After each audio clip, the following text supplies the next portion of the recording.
تو میرے بھائی بہنوں، رمضان کا مہینہ ہے تو آپ سب کی خدمت میں گزارش ہے، دل کھول کے دیں۔ سارے فلاحی کام چندے سے ہی چلتے ہیں۔ اچھا لباس پہنوں، میں قیمتی نہیں پہنتا ہوں، قیمتی لباس نہیں پہنتا۔ کدھر گئی موتا؟ باب ما جاء فی لبس الثیاب للجمال بہا، کپڑے اس لیے پہننا کہ اچھے نظر آئے، آپ خوبصورت نظر آئے۔ ہمارے پتہ مولوی کے بارے میں کیا تاثر، کہ اس کے میلے کپڑے ہوں اور وہ پرانی سائیکل پر چڑھا ہوا، اس کا مڈگارڈ بھی کوئی نہ ہو اور اس کی بریکیں بھی کوئی نہ ہو اور وہ پاؤں سے بریک لگاتا ہو، یہ تو ہے مولوی۔ اور جس کے کپڑے اچھے ہوں، گھر اچھا ہو، سواری اچھی ہو، وہ مولوی ہے ہی۔ مجھے ایک نوجوان نے پکڑ لیا، تم کیسے مولوی، اتنی بڑی بڑی گاڑیوں پہ چڑھتے ہو اور اتنے تمہارے پاس جائیداد ہے، مولوی تو سائیکل پہ ہوتے ہیں۔ یہ انگریز نے تاثر بٹھایا ہمارے نسل میں مولوی کے بعد۔ تو میں مہنگے کپڑے نہیں پہنتا ہوں، میں ستھرے اور صاف رہنے۔ اب میں جب مدرسے آتا ہوں، آپ کو دیکھ کے میری طبیعت خوش ہو جاتی ہے کہ سارے ماشاءاللہ اجلے اجلے نظر آتے ہیں، اور کوئی ماشاءاللہ نسواری کوئی نہیں ہے کہ سارے صاف ستھرے خوشبودار، تو اچھے لگتے ہیں۔ خاص طور پر جب آپ گھر جاؤ جن کی شادیاں ہیں، بہت اپنا خیال کرو۔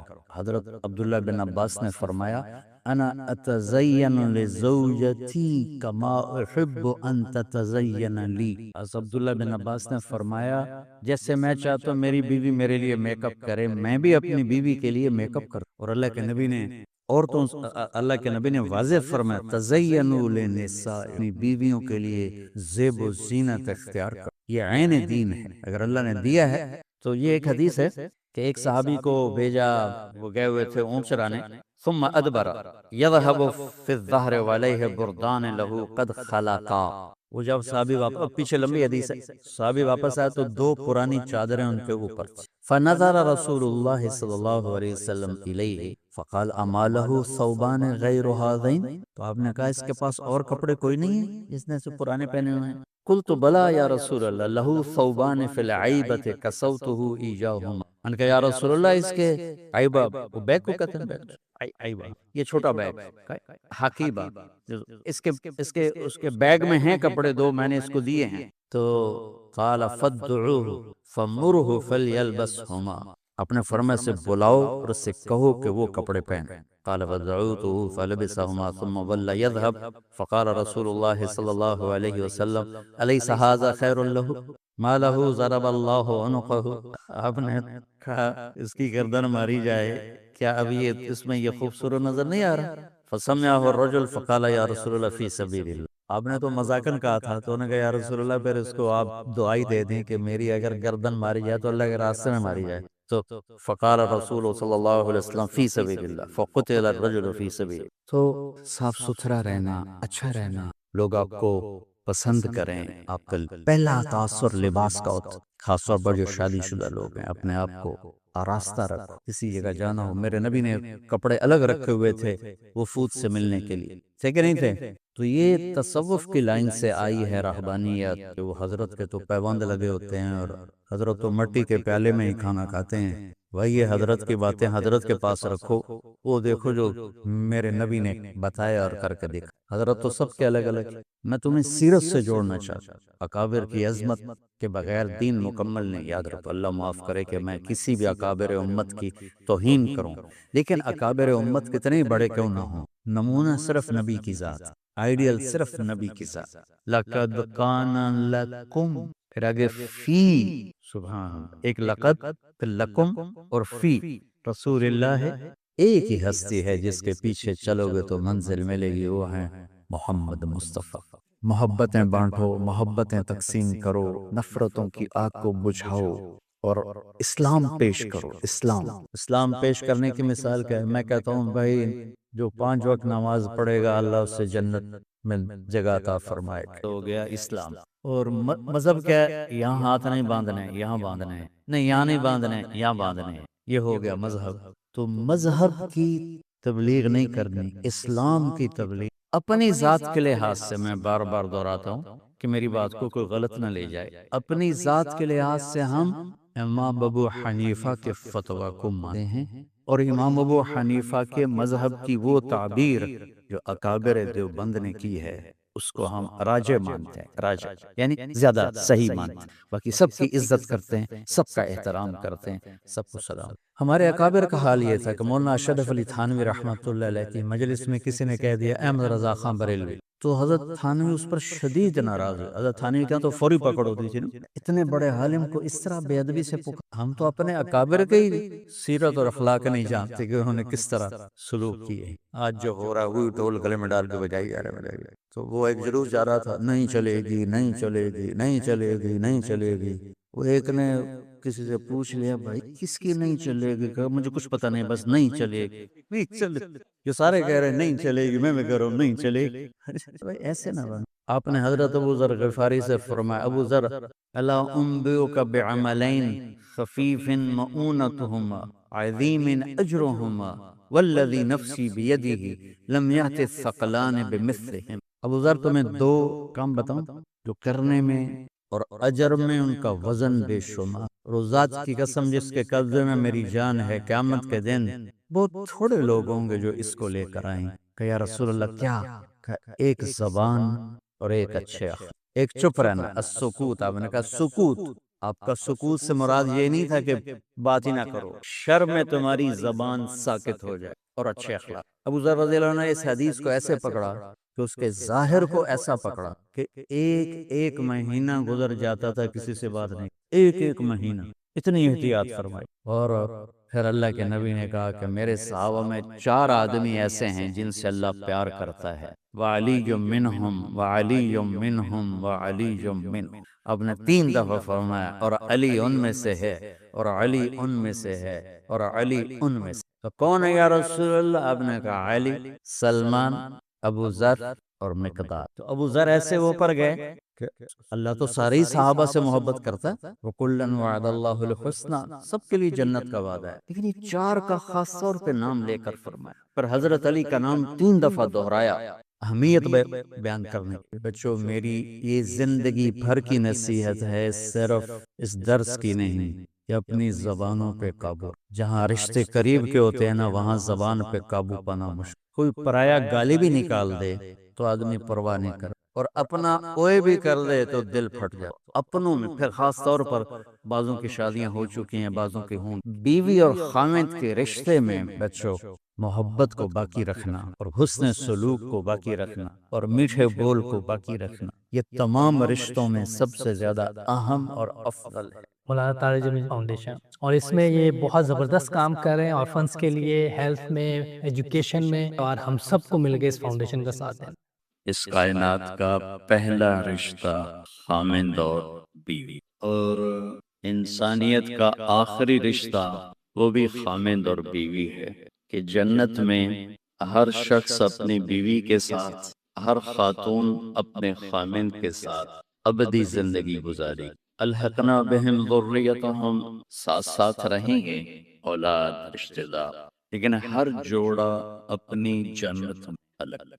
تو ابتدائے انسانیت، بھئی گونج ہے آواز میں، گونج کو ٹھیک کرو، ادھر سسٹم والی آواز گونج رہی ہے۔ تو ابتدا انسانیت کی جس رشتے سے ہوئی وہ خامد اور بیوی، انتہا بھی خامد اور دنیا میں بھی اگر اللہ تعالیٰ ہر ایک کو زندگی دے برکت والی لمبی، ماں باپ کی زندگی لمبی ہو جائے، تو اولاد کی جب شادیاں ہو جاتی ہیں تو پھر وہی رشتہ باقی ہوتا ہے۔ وہ تنہا ہوتے ہیں بیٹیاں شوہر کے ساتھ، اور بیٹے اپنی بیویوں کے ساتھ، اور ماں باپ پھر وہی خامند اور بیوی، پھر وہی تنہائی کا رشتہ ہوتا ہے۔ کسی رشتے کے لیے اتنی آیات نہیں اتاری گئیں جتنی خامند بیوی کے لیے ہوتا ہے، پوری سورت اور سینکڑوں آیات۔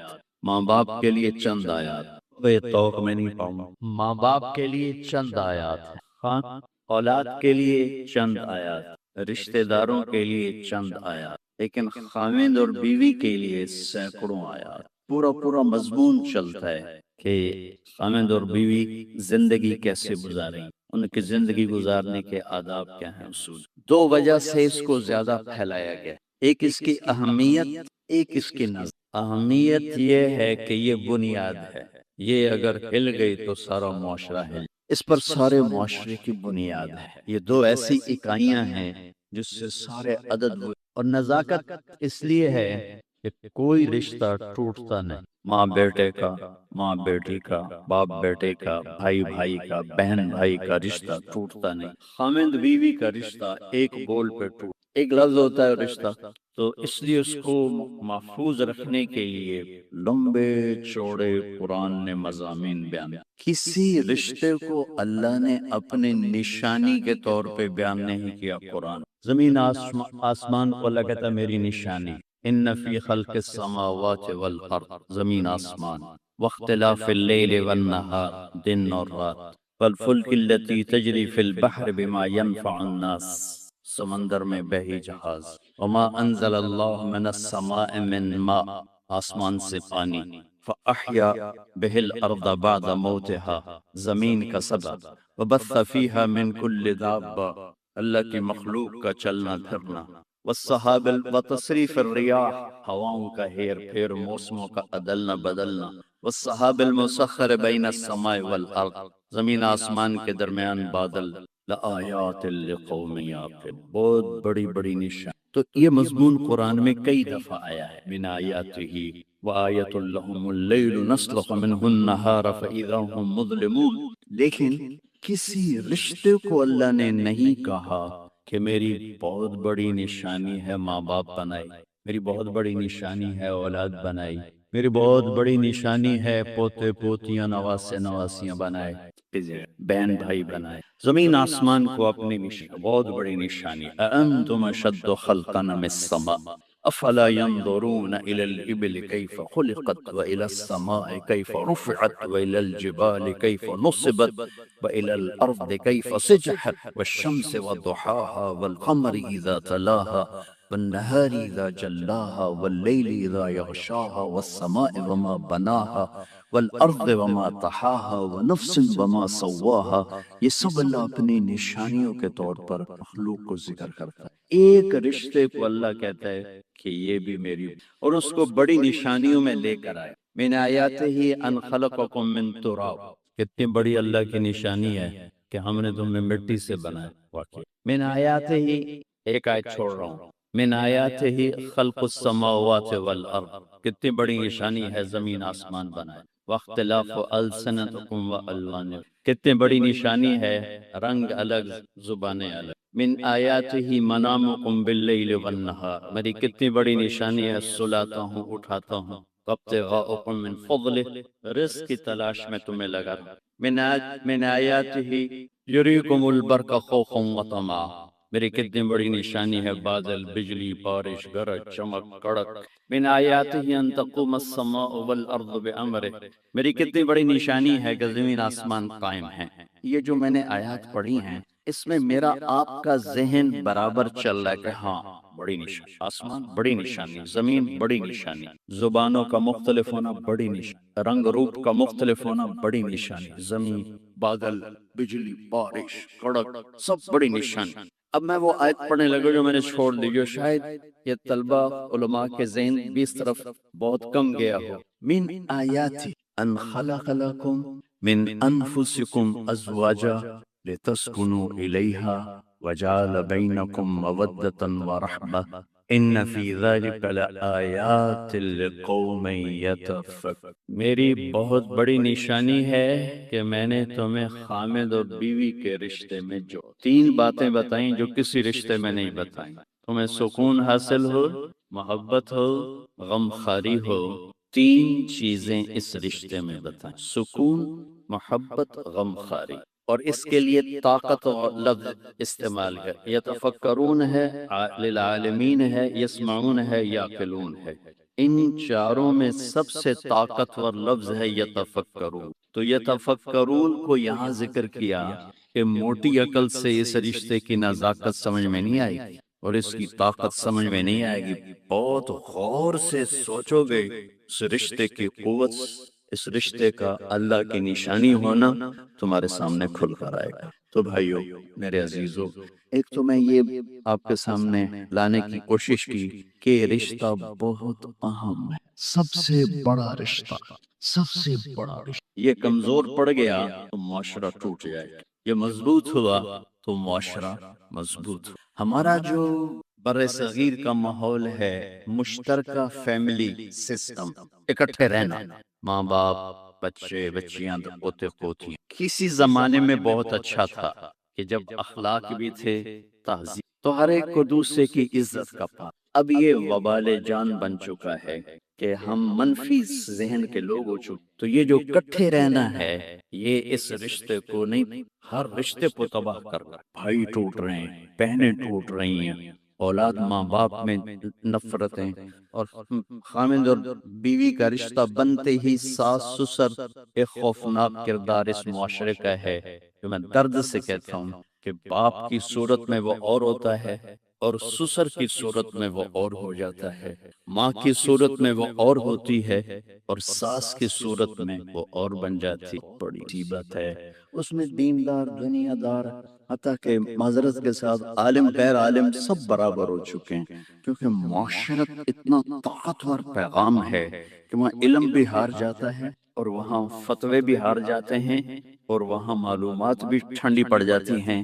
معاشرت اتنی طاقتور چیز ہے جو آدمی کو جکڑ لیتی، بہت اہم، بہت بنیادی۔ زندگی کیسے گزارنی ہے، لفظ نکاح میں پیغام ہو۔ عربی ایسی زبان ہے جہاں ہر لفظ جہاں لگایا گیا ہے وہاں پورا پیغام لے کر آتا ہے۔ اس کے اندر پوری بیج ہوتا ہے نا، بیج، بیج میں سارا درخت ہوتا ہے، صرف اس کو کسی جگہ لانے کی ضرورت۔ تو عربی ایک ایسی زبان ہے جس کے حروف کا بھی مطلب، حروف کا، کوئی زبان ایسی نہیں جس کے حرف کا مطلب۔ عربی ایسی زبان ہے جس کے حروف کا بھی مطلب۔ ابن المنظور نے لکھی ہے لسان العرب، 17 جلد، وہ فرماتے ہیں کہ اگر حروف پہ لکھتا تو اتنی جلدیں تیار ہو جاتی، حروف پر، وہ الفاظ پر۔ یہ واحد زبان ہے جس کے حرف کا بھی مطلب، الف کا مطلب ہے، با کا مطلب ہے، تا کا مطلب ہے، سین کا مطلب ہے۔ پھر اس میں جو نقطے والے حرف ہیں وہ کمزور ہیں، جو بغیر نقطے والے حرف ہیں وہ طاقت۔ اس میں کئی وجوہات میں ایک وجہ جو آپ سب سمجھیں گے، نقطے والا حرف اپنا مطلب بتانے کے لیے محتاج ہے نقطہ لگاؤ، اور بغیر نقطے والا حرف اپنا مطلب بتانے کے لیے کسی چیز کا محتاج نہیں، وہ آزاد ہو کر اپنا مطلب ادا کرتا ہے۔ جب اس مالک نے اپنا نام چنا تو ان حروف سے چنا جس میں نقطہ نہ آئے، اللہ۔ جب اپنے حبیب کا نام چنا تو ان حروف سے چنا جس میں وہ نقطہ نہ آئے، محمد، احمد۔ اور جب کلمہ بنایا تو ان حروف سے بنایا کہ جس میں نقطہ نہ آئے، لا الہ الا اللہ، بولو محمد رسول۔ نقطہ ہے ہمارے علمی حلقے، دنیاوی حلقے سب اللہ کی وجہ خدا بولتے ہیں۔ یہ میرا ایک معصوم سا گلہ ہے، میں کوئی مفتی تو بڑے بڑے بڑے بیٹھے ہیں، کوئی فتویٰ نہ ٹھوکے جی، مطلب خدا کہنا کوئی منع نہیں، سارے اکابر، سارے علماء استعمال کرتے چلے آئیں، لیکن یہ جڑتا نہیں اللہ کے ساتھ، اللہ ہی جڑتا ہے، چونکہ اس نے خود کہا میرا نام اللہ ہے، اس نے کہا میرا نام خدا ہے۔ خدا ایک ترجمہ ہے، خدا ترجمہ ہے، نام نہیں ہے، ترجمہ ہے، اور ناموں کا ترجمہ نہیں ہوتا، نام کو نام سے پکارا جاتا ہے، نام کا ترجمہ نہیں ہوتا، نام کو نام سے پکارا جاتا۔ تو آپ سارے اہل علم بیٹھے ہو، کون سی بڑی بات ہے خدا سے ہٹ کے اللہ پہ آج، جو خود اس نے کہا اللہ نور السماوات والارض، اللہ لا الہ الا هو اللہ الذی لا الہ الا هو، اللہ الذی یبدأ الخلق ثم یعیدہ، اللہ الذی رفع السماوات بغیر عمد ترونها، اللہ الذی خلق 7 سماوات ومن الارض مثلہن، قل هو اللہ احد اللہ الصمد۔ کیا نام ہے اللہ! یہ واحد لفظ ہے جو ہونٹوں سے نہیں ادا ہوتا، اندر سے ادا ہوتا ہے۔ کہو اللہ، ہونٹ نہیں ہلتے، حلق بولتا ہے اللہ کہو، یہ اس لفظ کی خصوصیت ہے۔ لفظ کہہ رہا ہے میں اندر میں آنے والی ذات، مجھے اندر لے جاؤ۔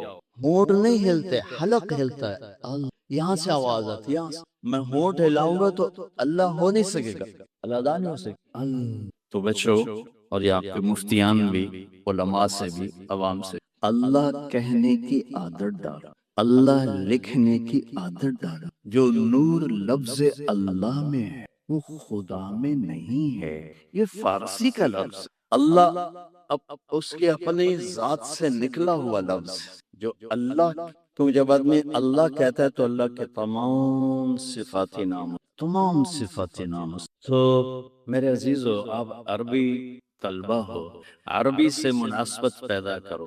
صرف ضربہ یضرب ضربن پہ نہ رہ جاؤ، بدنی زید کتھو آ مرے ضرب زیدن ضرب، کدی مار کھا رہے کدی مار رہے، کدی روٹی کھا رہے کدی لتر کھا رہے، کدی روٹی کھا رہے کدی سوٹے مار لیا۔ اکل زیدن ضرب زیدن ضرب زیدن۔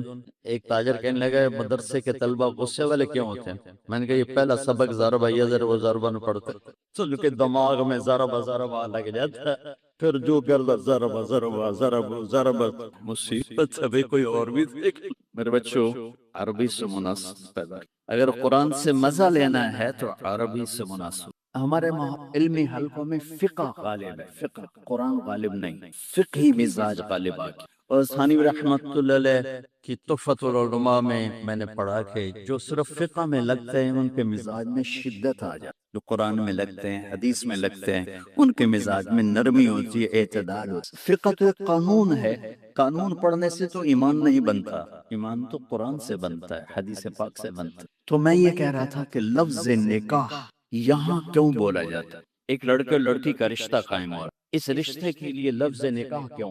مولانا زرشاہ صاحب رحمت اللہ علیہ نے ہمارے اندر لفظ کی تحقیق کا ذوق ڈالا تھا کب مفید الطالبین پڑھتے۔ مفید الطالبین 2 ہفتے کی کتاب ہے، ہمیں ہمارے استاد رحمت اللہ نے 3 مہینے میں پڑھائی تھی، اور ہمیں ایک راستہ سمجھایا تھا کہ لغت کی تحقیق کیسے کرنی۔ تو وہ میرا ایک ذوق بن گیا۔ اب میرا مطالعہ تو ہے نہیں، سفر، سردرد، لوگوں کی ملاقاتیں، سب سے بڑا سردرد، تو وقت بے وقت، وقت بے وقت، تو لفظ کیا پیغام دیتا ہے، یہ میرا تھوڑا سا ذوق ہے۔ لفظ کیا پیغام، تفسیر۔ ہاں، ہم عقائد میں، اصول میں تو لکیر کے فقیر ہیں، ہم لا مذہبیت کے قائل نہیں ہیں۔ قرآن تو ایک ابدی پیغام ہے۔ سوچتا تھا کہ اس رشتے کے لیے لفظ نکاح کیوں؟ پھر میں نے لغات کو دیکھنا شروع کیا کہ کیا مناسبت ہو سکتی، تو مجھے اتنے خوبصورت مناسبت ملی، میں اس کو بیان کیا۔ نکاح کا مطلب ہے 2 چیزوں کا یکجان ہو جانا، 2 چیزوں کا یکجان، اور اس کے 4 شکلیں لغت میں بتائی گئی۔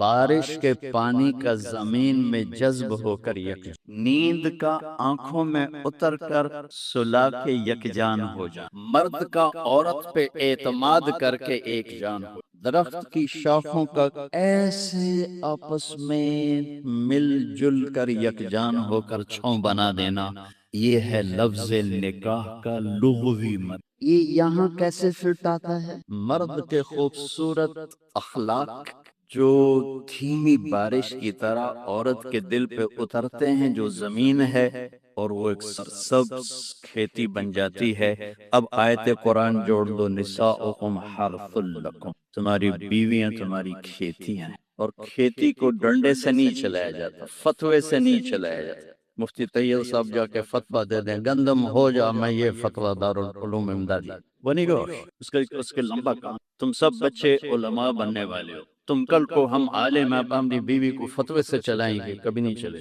دھیمی بارش والے اخلاق اپناؤ، تمہارا گھر آباد۔ اخلاق بارش کی طرح ہے اور بیوی زمین کی طرح ہے، اس کا دل تمہارے اخلاق سے متاثر ہو، پھر وہ تمہارے لیے نسل پیدا کرنے کا ذریعہ بنے۔ نکاح، نہ کہا، پھر نہ کہا، نیند کا آنکھوں میں اتر جانا اور سلا دینا۔ تمہارے خوبصورت رویے تمہاری بیوی کو اتنی سکون کی زندگی دیں کہ وہ چین کی نیند سوئی چین سے۔ کتنے گھر ٹوٹ گئے شک کی وجہ سے، شک، نیک پاک بیویوں پہ شک کرتے کرتے کرتے طلاق ہو۔ ایک مزاج ہے، اس کے لیے عالم غیر عالم کی بات نہیں، ایک مزاج ہے۔ اگر تربیت نہ ہو تو یہ اپنے گھروں کو تباہ کر دیتا، چاہے عالم ہو، چاہے بادشاہ ہو، چاہے دیندار ہو، چاہے دنیا دار۔ بیوی کے فون چیک کیے جا رہے، کتنے فون کیتا ہے، کتوں فون آیا، کتوں میسج کیتا ہے، کتوں میسج آئے۔ یہ ایسے الو ہیں کہ اپنا گھر تباہ کر کے بیٹھ جاتے۔ اعتماد کرنا، اعتماد دینا۔ اور چوتھا مطلب ہے شاخوں کا جڑ کے چھاؤں بنا، جس کے نیچے نسل پروان چڑھتی، جیسے مرغی اپنے بچوں کو پروں میں چھپا لے تو پروان چڑھتے۔ خامن بیوی کے خوبصورت رویے اور اخلاق کو یوں مل کر ایک چھاؤں بناتے ہیں، اور اس چھاؤں میں اگلی نسل پروان۔ مجھے ایک بچہ ملا چند دن پہلے، میڈیکل کالج پڑھتا ہے، کہا جی 3 دفعہ خودکشی کی کوشش کر چکا ہوں اور ہر دفعہ ٹاپ کرتا ہے کلاس میں. کیوں؟ کہ میرے ماں باپ آپس میں لڑتے بہت، ان کی لڑائی کی وجہ سے 3 دفعہ خودکشی کی کوشش، زندگی تھی بچ گیا. پھر آپ کے بیان سننے کا موقع ملا تو مجھے کچھ سمجھ میں آئی ہے، تو میں پھر آپ سے ملنے آیا ہوں کہ میں اب کیا کروں. تو ان بچوں کا نکاح ہو جن کا ہو چکا ہے، ہم سب گھروں والے ہیں، ان کے ہونے والے ہیں. میرے عزیزو، نکاح کے اندر ہی پیغام موجود ہے زندگی کیسے خوبصورت اخلاق، اچھے رویے، بیوی پر اعتماد اور اس کو محبت دے کر یکجان ہو جانا. چونکہ میں کسی کی بیٹی کو لے کے گھر آیا تھا، میں نے کسی کے گھر گیا. جو اپنا گھر، سہیلیاں، آنگن، ماں باپ، بہن بھائی چھوڑ کے آئی ہے، آتے ہی اگلے دن اس پر ساس کی چڑھائی الگ، سسر کی الگ، اور خامد کی بہنوں کی چڑھائی الگ، خامد کی اپنی الگ. اس بیچاری نے کیا قصور؟ شریعت کیا کہتی ہے؟ مفتی حضرات بیٹھے کہ اگر اس صاحب استطاعت ہے تو الگ گھر لے کر دے. اگر بچی مطالبہ کرے مجھے الگ رہنا ہے تو اس کو الگ گھر لے کر. اس کی ہمت نہیں کرائے پر لے سکتا ہے تو کرائے پر لے کر دے. اس کی ہمت نہیں تو گھر میں ایک حصہ پورشن اس کا الگ ہو. اس کی ہمت نہیں تو ایک کمرہ، ایک کچن، ایک ٹوائلٹ اس لڑکی آنے والی کا. اگر اس کی بھی ہمت نہیں تو روزے رکھو، تے تسبیح پڑھو، کسی دے دین و برباد نہ کرو. بھئی کسی کی بیٹی کو برباد نہ کرو کہ وہ کبھی ساس کے کپڑے دھو رہی ہے، کبھی سسر کے کپڑے دھو رہی ہے، کبھی اس کی بہنوں کے کپڑے دھو رہی. تو میری ماں دے ابو بولنا نہیں. ارے بے وقوف، اگر تیری ماں زیادتی کرے تو بیوی کو بچا، اگر بیوی زیادتی کرے تو ماں کو بچا، اگر بہنیں زیادتی کرے تو بیوی کی حفاظت کر، بیوی زیادتی کرے تو بہنوں کی حفاظت. سسر کی طرف سے شدت ہے تو اپنی بیوی کے ساتھ ہو، بیوی کی طرف سے بدتمیزی ہے تو اپنے ماں باپ کی حفاظت کر. یہ لے جانے والے کی ذمہ داری ہے. لیکن چونکہ ہم معاشرت پڑھتے نہیں، علماء سے گلا ہے، یہ فقہی مسائل پہ ایسی تقریریں کرتے ہیں کہ پاستینے چڑھا لیتے ہیں، اور جب معاشرت کے ابواب چلتے ہیں تو تقریر ہو رہی ہے تو دوا. ترمذی کی جلد ثانی جب میں پڑھ رہا تھا اور ایک تیز رفتار گاڑی چل رہی تھی تو بھی پڑھتے پڑھتے آنکھوں سے آنسو آ جاتے تھے. ایسی کتاب ہے ترمذی کی جلد ثانی، معاشرت خوبصورت. لیکن مولانا یاسین صاحب نے فرمایا کہ بھائی بس اب جو سوال کرے گا اس کی پٹائی ہوگی. تلاوت، پوری تلاوت، اتنے خوبصورت مضامین. رفع یدین کروں گا تو میں جہنم میں جاؤں اور نہیں کروں گا تو میں جہنم میں جاؤں. سورۃ فاتحہ نہیں پڑھوں گا تو جہنم میں جاؤں، پڑھوں گا تو جہنم میں جاؤں. یہ وہ مسائل ہیں جن پر جنت اور جہنم کا دار و مدار نہیں. لیکن جو معاشرت میں بتا رہا ہوں یہ وہ ہیں جن پر جنت اور جہنم کا دار و مدار ہے. میری بد اخلاقی مجھے اٹھا کے جہنم میں ڈال دے گی، میرے اخلاق مجھے جنت کے عالی مقام تک پہنچا دیں. میرے نبی نے فرمایا اخلاق اچھے کرو، ضامن ہوں جنت الفردوس میں گھر لے کر دوں. لیکن ہمارے علمی حلقوں میں فقہی مسائل پر فضول کی طاقت لگا. اللہ کے فضل سے ہم ابو حنیفہ رحمت اللہ علیہ کی تحقیق پر مطمئن ہیں. جو علماء دیوبند نے اس کی تشریح کی ہم اس پر مطمئن ہیں. اب ہمیں دلائل سناؤ یا نہ سناؤ ہم مطمئن ہو چکے ہیں. ہاں لیکن میں زندگی کیسے گزاروں؟ میں نے باپ سے کیسے بولنا ہے، ماں سے کیسے بولنا ہے، میں ایک لڑکی کو گھر لے کر میں نے اس کا زندگی کیسے گزارنی؟ اگر میں نے 8 سال میں ایک سبق بھی ایسا نہ سنا تو میں تو ان پڑھ اور جاہل ہوں، مجھے کیا خبر؟ وہ فریب خردہ شاہی جو پلا ہو کر گسوں میں، اس سے کیا خبر کہ کیا ہے روح رسم شاہ عباس. میں گاؤں میں تھا، ایک ہمارے قریب دیہاتی 2 ایکڑ زمین ٹوٹل، غریب بندہ، اس رمبی مار مار اپنے پتر منہ عالم بنایا. ادھر میرے پاس لے کر آیا، کہنے لگا مولانا صاحب اے میرا پتر پڑھیا تے پر کڑیا کوئی نہیں، ان پڑھ. میں کہوں کی گل ہے کہ ہم تو ماں پیو نال گل کرن دے ول نہیں، ہم پتہ نہیں کی پڑھتے ہیں، ماں دے گل لگ جاندا ہے، میرے گل لگ جاندا ہے. یہ ایک ان پڑھ کا تجزیہ تھا کہ 10 سال کے بعد بچہ گھر آیا، اسے ماں باپ سے بولنے کا سلیقہ نہ، تو بیوی سے کیا بولے گا؟ جس ماں نے جنا جب وہ اس کو عزت نہیں دے رہا تو شریک کو کہاں سے عزت؟ یہ دین سکھاؤ. میں نے اپنے استاد محترم سے میں کہا استاد یہ گلہ کروں؟ کہنے لگے کیا؟ میں کہا آپ نے ہمیں علم بھی سکھایا، آپ کا شکر، آپ نے ہمیں تبلیغ سکھائی، آپ کا احسان ہے. آپ نے گھر کی زندگی نہیں سکھائی. ہم چھوٹی چھوٹی باتوں پہ ماں باپ کو ناراض کرتے رہے، بیوی کو ذلیل کرتے رہے. تو وہ مولانا احسان صاحب رونے لگے، کہنے لگے تو نے بڑی دیر کے بعد ہمیں بتایا. تو مولانا عبد الرحمان صاحب میرے دوسرے استاد بیٹھے تھے، فرمانے لگے نہیں ہم نے بتایا. میں نے کہا استاد جی بتایا نہیں، گزارا ہے، گزر جاؤ. یہ چھوٹے ٹیشن نہیں، رسالے والا، پکانا، یا بڑی گاڑیاں نہیں ٹھہرتی، یہ سارے علماء بڑی گاڑیاں سدھا جا کراچی کھلوندے۔ میرے بچوں، معاشرت نہ سیکھی تو جنت اور جہنم کا مسئلہ بن جائے گا، اور اختلافی مسائل کوئی ادھر ہے کوئی ادھر ہے، ساری جنت میں جائیں، چونکہ یہ چیزیں نہیں ہیں۔ مولانا انور شاہ صاحب کشمیری رحمۃ اللہ علیہ کی بہت بات قول فیصل ہے کہ جو انہوں نے فرمایا کہ ساری زندگی فقہ حنفی کی ترجیحات کو ثابت کرتے گزار لی، زندگی ضائع کرتے۔ ابو حنیفہ کو میری ترجیحات کی کیا ضرورت؟ اور قیامت کے دن اللہ ان چاروں میں سے کسی کو رسوا نہیں کرے گا، کون راجے کون مرجو، یہ سب سردار ہیں۔ اور مجھے بھی واقعہ یاد آ گیا، روز الفائق میں پڑھا تھا آج سے وہ 30 سال پہلے، کہ ایک آدمی نے دیکھا جنت میں ایک ستون ہے، تو اس کو 4 آدمیوں نے نا زنجیروں سے ادھر ادھر ادھر ادھر کر کے نا یوں پکڑا ہوا، اور ہر ایک زور لگا رہا ہے۔ تو ان کے جی میں آتا ہے اگر انہوں نے ستون کو کھینچنا ہے تو کٹھے ہو کے زور لگائیں، ایک ادھر لگاتا ہے، ادھر لگاتا ہے، ادھر ہے، ادھر۔ تو ایک فرشتے سے پوچھتا ہے بھئی یہ کیا چکر ہے، ستون کیا ہے، یہ لوگ کون ہیں؟ تو وہ کہتا ہے فرشتہ یہ ابو حنیفہ ہے، یہ مالک ہے، یہ شافعی ہے، یہ احمد ہے، اور یہ دین کا ستون ہے، ان چاروں کی محنتوں سے سیدھا کھڑا ہو۔ یہ روز الفائق کا واقعہ میں آپ کو سنا 30 سال بعد یاد۔ اللہ ان میں سے کسی کو رسوا نہیں کرے گا۔ ان کی تحقیقات پہ کبھی راج مرجو کے فیصلے نہیں ہوں گے، لیکن جو چیز میں ابھی بول رہا ہوں اس پہ جنت اور جہنم کا دارومدار۔ ماں باپ کے ساتھ زیادتی ہوگی، بیوی پر ظلم ہو، بھائی کا حق مارا، بچوں کا حق مارا، زندگی جنت اور جہنم کے درمیان آ جائے گی۔ بد اخلاقی، میرے نبی سے پوچھا گیا ایو سیئۃ اعظم، سب سے بڑی برائی کیا ہے؟ ہم نے کہا سوء الخلق والشق المطاع، بد اخلاقی اور بخل سب سے بڑی برائی، سب سے بڑی برائی۔ کہ ایو حسنۃ اعظم، سب سے بڑی نیکی کیا ہے؟ کہ حسن الخلق والتواضع والصبر علی البلاء، اچھے اخلاق، صبر، تواضع اور اچھے اخلاق کے حقدار سب سے زیادہ میرے رشتہ دار ہیں۔ رشتوں میں ماں ہے، باپ ہے، بیوی ہے، بچے ہیں، بہن بھائی، سب۔ اس رشتے کو محبت کا پانی پلاؤ، چین کی زندگی گزارو۔ تانے، طنز، بولیاں، شدت، یہ ہمارا ماحول بن چکا۔ بیوی کے ذمہ خامند کی روٹی بھی نہیں، اس کی گود میں جو پروان چڑھ رہی ہے نسل، اس کو اس نے ایک خوبصورت انسان کا روپ دینا ہے۔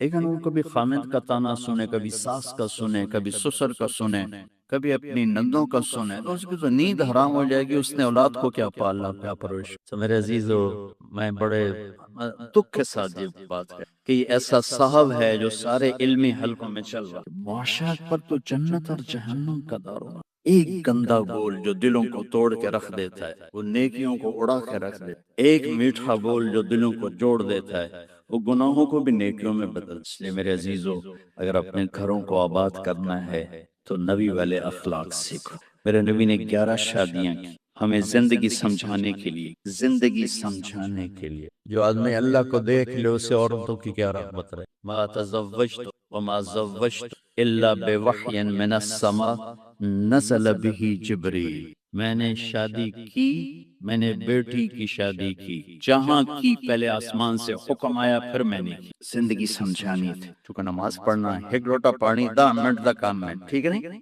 لیکن بیوی یا ماں یا باپ یا بہن یا بھائیوں کی طرف سے آنے والی شدت کو برداشت کرنا، یہ روئے میں درد اتر جاتا ہے، تب جا کر برداشت پیدا ہوتی ہے۔ یہ مشکل ترین دین ہے، معاشرت کا دین مشکل ترین دین ہے۔ اس سے میرے نبی نے عملاً کر کے دکھایا۔ جو جنت کو دیکھ لے، جو اللہ کو دیکھ لے، اس کے لیے دنیا میں آنا ہی قید ہے۔ معراج میں اللہ کو بھی دیکھ لیا، جنت کو بھی دیکھ لیا، پھر آ کے شادیاں ہو رہی ہیں۔ 50 سال کے بعد 10 شادیاں، اس لیے تھی ہر بڑی عمر سے چھوٹی عمر سے برابر کی عمر، زیادہ مالدار، درمیانے لیول کی، اپنے جیسے مالدار، اپنے سے غریب، اپنا گھر، اپنا قبیلہ، اپنا خاندان سے باہر، مطلقہ، بیوہ، کماری، جتنی نسبتیں عورتوں کی، ساری نسبتوں میں شادی کر کے دکھائی۔ یہی 4 نسبتیں عورتوں کی، ان سب میں خرابات کر کے دکھائی، اور اچھے اخلاق کے سفر جہاد کا۔ حضرت عائشہ اونٹ پہ بیٹھی، گلے میں دیکھا ہار غائب، اتر گئی، میرا ہار ڈھونڈو، میں تو نہیں جاتی۔ تو میرے نبی کیا کہتے، چل بیٹھ، جہاد کا سفر ہے، تجھے ہار کی سوجی ہوئی، چل۔ آوان گا چلو بھائی ہار ڈھونڈو سارے، سب کو ہار ڈھونڈنے میں لگا دی، ہار ملانے۔ صحابہ سفر جہاد تھی، اور ایک ہار کے پیچھے آپ بیگم کی ناز اٹھا رہے ہیں، ڈھونڈو، نہیں ملا، رات ہو گئی۔ اچھا مغرب عشاء میں پانی ختم تھا، وضو ہو کے اگلی منزل پہ پانی ہے، وہاں جا کے نماز پڑھنی، وہیں رات بیت گئی۔ اب لوگوں نے ابو بکر پہ چڑھائی شروع، تیری بیٹی نے آج یہ جن دکھایا، پانی کوئی نے، وضو نماز کیسے پڑھیں؟ ابو بکر غصے میں گئے اما عائشہ کے خیمے میں، آگے اللہ کے نبی گود میں سر رکھے سو رہے، اب وہ بول بھی نہیں سکتے، سوئی ہوئی تو اور ادھر آ کے پسلی میں زور سے انگلی مار تو بیٹی تو ساشا میں ایسے ہو گئی تاکہ میں ہلوں نہیں کہ اللہ کے نبی کہیں وہ اٹھ جاگ نہ جائے، تو یوں یوں کرتے رہے، یوں یوں کرتے، فجر کا وقت آ گیا، پانی کوئی نہیں، کھلبلی مچ گئی، اللہ کے نبی اٹھ اللہ نے قرآن اتار دے، وَتَيَمَّمُوا صَعِيدًا طَيِّبًا فَامْسَحُوا بِوُجُوهِكُمْ، تو سالدن وبادہ کہنے لگے، آل ابو بکر یہ پہلی برکت نہیں تمہارے گھر کی، اس سے پہلے بھی بے شمار برکتیں ہوئی۔ تیمم کی آیت اتری حضرت عائشہ کے لاڈ اٹھانے کی، ناز اٹھانے کی وجہ سے تیمم کی آیت اتری۔ جب اماں جان نے کہا یہ چلیں، اب ہار نہیں ملتا، چلیں، انہوں نے کہا اچھا بھائی چلو، تو اٹھایا اونٹنی کو تو ہار اس کے نیچے پڑا ہوا تھا، وہ اونٹنی کے نیچے پڑا ہوا تھا۔ یہ میرے نبی کی جہاد سفر ہے، آپ نے کہا چلو بھائی، سارے آگے چلے گئے، غائب ہو گئے، آپ کہنا عائشہ دوڑ لگاؤ گی؟ اما عائشہ نے کہا دوڑ لگاؤ گی؟ کہا لگاؤں گی، تو کہتے ہم نے دوڑ لگائی، میں آگے نکل گئی، آپ پیچھے رہے، اب مجھ سے ساتھ دوڑ لگائیں گے بیگم ساتھ؟ میں تو شروع میں لگائی تھی بیگم کے ساتھ دوڑ، اور چند سال گزرے تو پھر آپ نے جہاد سفر، آپ نے کہا آگے چلے جاؤ، آگے چلے گئے، سب غائب ہو گئے، کہا عائشہ دوڑ لگاؤ گی؟ کہا لگاؤں گی، تو کہنے کا ان دنوں تبدن میں موٹی ہو گئی تھی، جو دوڑ لگی تو اللہ کے نبی آگے نکل گیا، حاضر ہی بتلک، کہا عائشہ اب تو اور میں برابر ہو گئے، یہ زندگی میرے نبی نے۔ آپ کبھی عائشہ کہتے، کبھی کہتے عائشو، عائشو لاڈ سے، عائشو یا عائشو، جیسے ہم نام نہیں رکھے تھے کو گاگو گی، منا منی نہیں کہتے، تو میرے نبی یا عائشو سکھ۔ اگر آپ کو عربی ادب کا تھوڑا سا اندازہ ہو پھر آپ اس لفظ کا مزہ لے سکتے ہیں، یا عائشہ، کب کہتے یا حمیرہ، یا حمیرہ، لقمے بنا کے کھلاتے۔ ہم عائشہ گلاس اٹھایا پانی پینے کے لیے، ہونٹ لگائے جہاں گلاس رکھا، میرے نبی اٹھاتے جہاں حضرت عائشہ کے ہونٹ لگے ہوتے تھے وہاں ہونٹ لگا کے پانی، اللہ کی قسم ہمیں سکھانے کی۔ پھر بڑی گوشت کی بڑی بوٹیاں ہوتی تھیں، ابالیہ حضرت عائشہ سے اٹھاتی اور ایک دو جگہ سے نوچ کے کھاتی اور پھر رکھ دیتی، تو اللہ کے نبی اٹھاتے اسی گوشت کے ٹکڑے کو جہاں حضرت عائشہ نے کاٹا ہوتا تھا وہاں سے کاٹ کاٹ کے کھاتے، میرے رب کی قسم یہ صرف ہمیں سے یہ ابواب پڑھانے کے ہیں، ان ابواب کو اگر آپ نے نہ پڑھا تو آپ ایک جاہل ہوگے گھر کی زندگی کے بارے میں، آپ کو کچھ پتہ نہیں ہوگا کہ گھر کی زندگی کیا ہوگا، کیسے ہوتی۔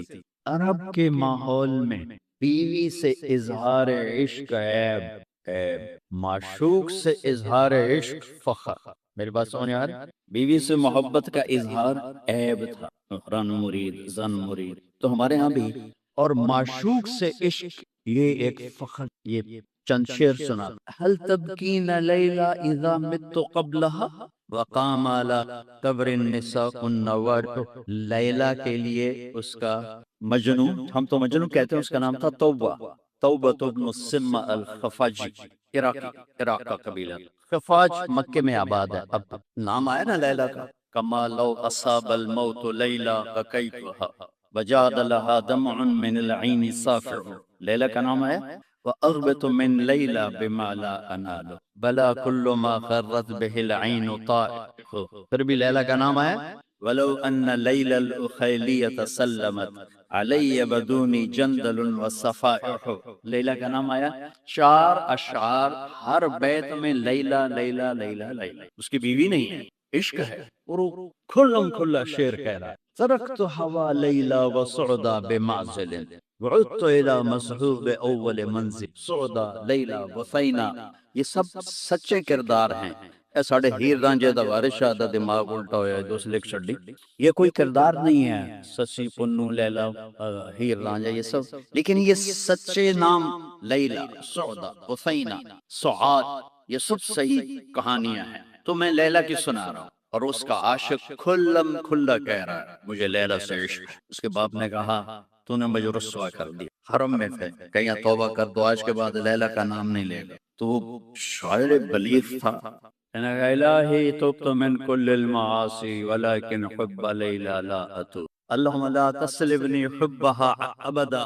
ویرحم اللہ عبدا قال آمین۔ یہ دو شعر پڑھ کے ابے کو سنا دی کہ یا اللہ ہر گناہ سے توبہ، لیلا کے محبت سے نہیں، جو میری دعا پہ آمین کہے اس کا بھی بھلا کر دے۔ یہ میں نے آپ کو عرب کا ماحول بتایا۔ اس ماحول میں کسی کا کہنا مجھے بیوی سے پیار ہے، جگر گل دے کر، یہ بات سمجھ میں آئے گی؟ اب مسجد میں محفل ہے اور میرے نبی سے ایک شخص پوچھتا ہے یا رسول اللہ من احب الناس الی، آپ کو سب سے زیادہ کس سے پیار؟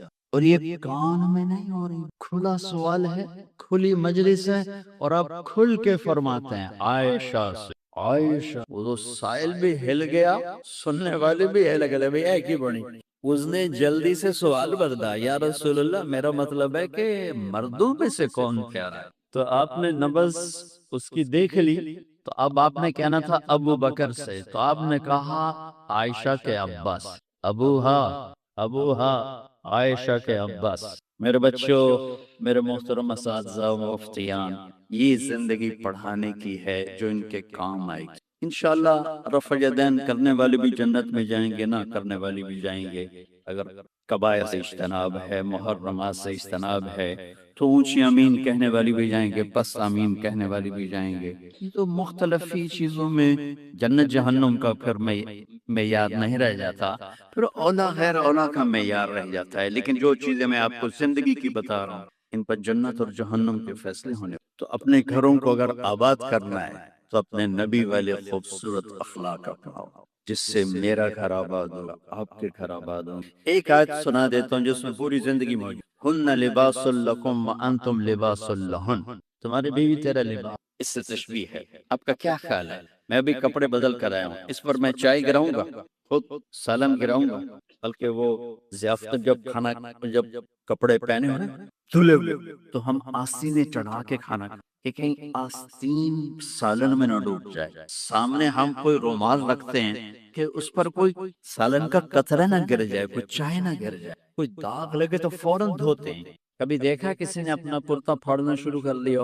میں قربان جاؤں، قرآن کیا کلام ہے، ایک لفظ میں پوری زندگی سمجھا دی کہ جتنا لباس کو بچاتے ہو، اتنے اس رشتے کو بچا لو تو زندگی آباد ہو۔ ہن لباس وانتم لباس لہن، اللہ عورتوں سے بھی کہہ رہا ہے کہ تیرا خامن تیرا لباس، اور ہمیں کہہ رہا ہے تیری بیوی تیرا لباس۔ دونوں کو اللہ نے سمجھا دیا کہ جتنا لباس کی حفاظت کرتے ہو، اتنا اس رشتے کی حفاظت کر لو تو غریب کا بھی مالدار کا۔ گھروں کی آبادی کا تعلق نہ علم سے ہے، نہ فتوے سے ہے، نہ پیسے سے ہے، نہ فقر سے ہے۔ گھروں کی آبادی میٹھے بول سے، اچھے اخلاق سے، محبت سے، اظہار محبت سے۔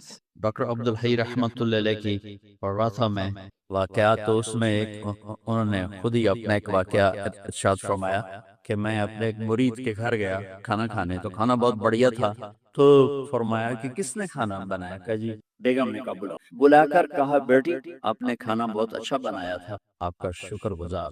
تو اس نے رونا شروع کر دیا۔ تو ڈاکٹر صاحب رحمت اللہ علیہ فرمانے لگے بیٹی رونے کی کیا بات ہے؟ کہا حضرت آپ کے مرید کے پاس 30 سال ہو، ایک دفعہ کبھی اس نے نہیں کہا تو نے کھانا اچھا بنا۔ حوصلہ افزائی کرو، تعریف کرو۔ دیکھو خوشامد حرام ہے، تعریف تو حق ہے۔ وہ جو آتا نا اس کے منہ میں مٹی ڈالو، اس سے مراد تعریف نہیں خوشامد۔ اس میں بڑے اشکال میں رہتا تھا کہ حوصلہ افزائی تو حق، اور یہ آ رہا ہے کہ جو تعریف کرو اس کو منہ میں مٹی ڈالو۔ تعریف تو حوصلہ افزائی ہوتی ہے۔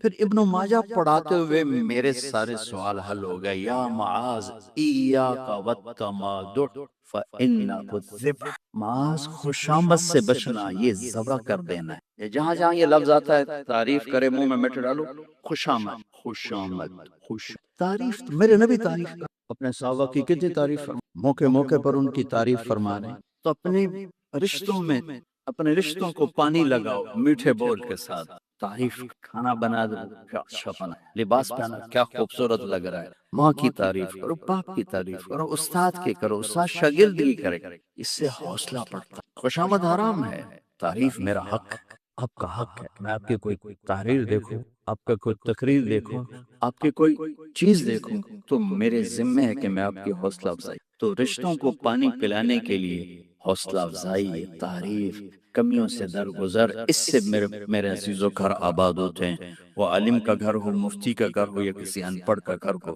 گھروں کی یہ شکل و صورت 4 دن کا کھیل ہوتا ہے، کشش ختم ہو جاتی ہے، لیکن حسن سلوک، حسن اخلاق ایسا کبھی ڈھلتا نہیں۔ سورج تو نصف النہار پہ آ کر ڈھل جاتا ہے، اخلاق کا سورج موسم نہیں ڈھلتا ہے، یہ چڑھتا جاتا ہے، چڑھتا جاتا ہے۔ تو اپنے گھروں کو آباد کریں حسن سلوک کے ساتھ۔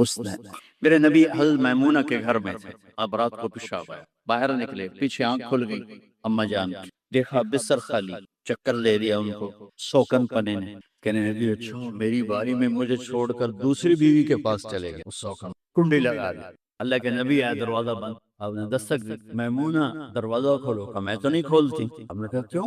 کہا مجھے چھوڑ کے دوسری بیوی کے پاس چلے گئے۔ اللہ کی بندے، انی حاقن، حاقن کہتے ہیں زور سے پیشاب آیا۔ کہا مجھے پیشاب آیا تھا بڑے زور کا۔ کہا کوئی پیشاب نہیں، مجھے پتا ہے آپ کہاں گئے ہیں۔ وہ حضرت عائشہ پیشاب ہو رہا تھا، تو آپ نے کہا اب میمونہ انا رسول اللہ، میں اللہ کا رسول ہوں، صرف تیرا خامن نہیں ہوں، میں کیسے خیانت کر سکتا ہوں؟ پھر پکرن لگو ہوئی، پہلے وہ سوکن پن آئے گا تھا، سوکن، کن کسے کہتے ہیں؟